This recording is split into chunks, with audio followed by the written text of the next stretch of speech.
Yun, magandang araw po mga kasaka. So sa araw pala na ito mga kasaka, mamimitas na nga po tayo nitong ating tanim na, ayan po, bell pepper.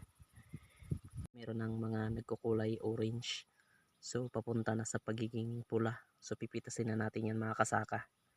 Ito nga pala mga kasaka, ang kauna-unahang pitas natin dito. So itong linya pa lang na to ang mapipitasan natin. Ayan, papunta po doon.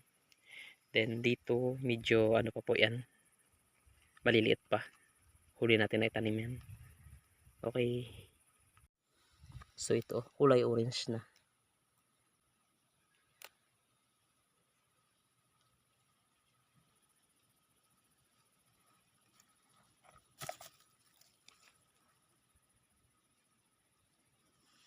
Okay yun, tapos na tayo pamitas ng mga kasaka.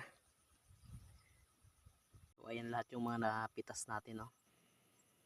So hilaw pa kung titingnan, pero pa-orange na yung puno niyan mga kasaka. Okay yun, no. Pauwi na tayo. Thank you.